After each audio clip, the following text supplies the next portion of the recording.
Righto everybody, it's time to pay attention to the post-it notes board time. I feel somewhat like a man on a mission, although arguably I have been for a long time, but this next little burst is all about trying to get fitted a lot of the stuff you've been seeing in the recent videos where I've been making up a lot of stuff. Now it's time to get those things installed. And believe it or not, I'm on a bit of a mission with 8 different things, with the exception of one.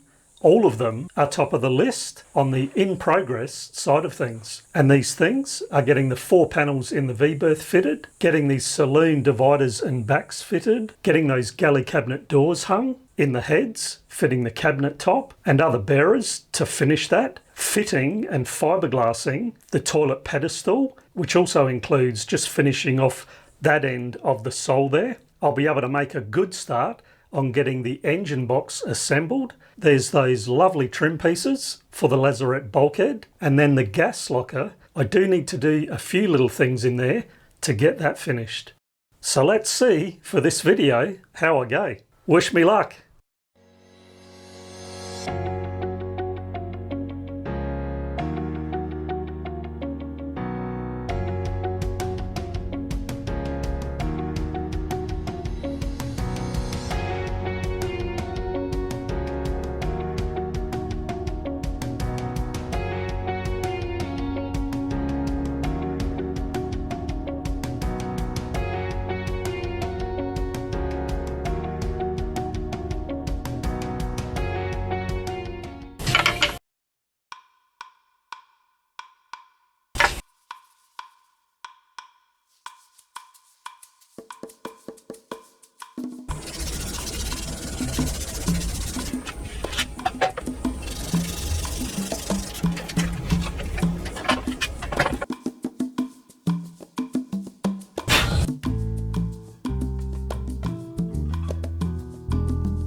while it is good to be back in the heads to continue with the work here, I've actually been very keen to get back here and continue with this cabinet and also the pedestal for the toilet. So the two things that I need to do now are put the battens in that'll support that top, and then I'll be using some epoxy glue to bond in place the first part, the upright of that pedestal. And another little thing I'm going to do while I'm here, I've got some lengths of neoprene tape, and that's to go in between these two lining panels.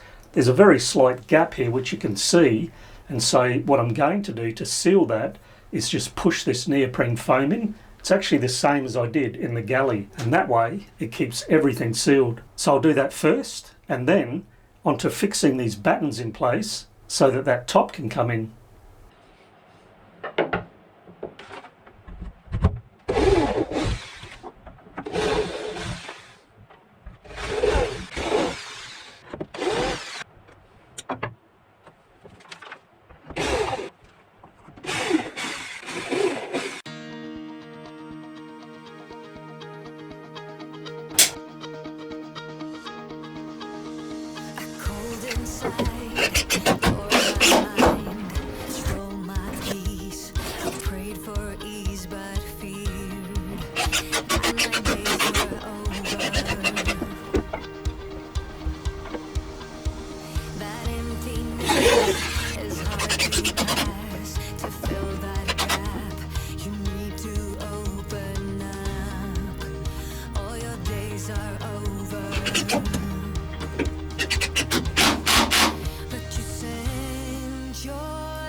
I'm doing all right. This is number 5 of the 8 of install pieces that I'm trying to get done. So things are going all right so far. These panels here are going to be making up that engine box, and basically this will need to be put together in stages because there's quite a bit of consideration that has needed to go into this in order to make it strong, given how I want to have it mounted and also raised with those struts. So I want to make sure it's very, very strong and it's not going to give me problems ahead. So what I'll do first is the 3 pieces involve a sloping front piece and then these 2 side pieces. And so what I'll do is I'll epoxy those 3 together just with 2 location screws discreetly put in these side panels, and then hopefully tomorrow I'll be able to fix these triangular gussets right down the corner where those sides meet the front to really stiffen up that whole corner. I've then got that beam which will be fitted between the 2 sides, but I'll need to do a bit of a dry fit with that before I know where exactly I can locate that so that it doesn't get in the way when it's hinging. So what I'll do is I'll get these sides onto that front panel, mix up some epoxy glue, and then bond them together and see how that looks in the morning.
Well, this good boat work continues, everybody, but my editing time has run out. The next episode will be part 2, and man, the exciting install times continue. Yes! And of course, if you like this video, please give it a thumbs up. Please subscribe if you haven't. Click the bell so you get the notifications. Check out my website. And as I always say, leave a comment because I like reading what you have to say.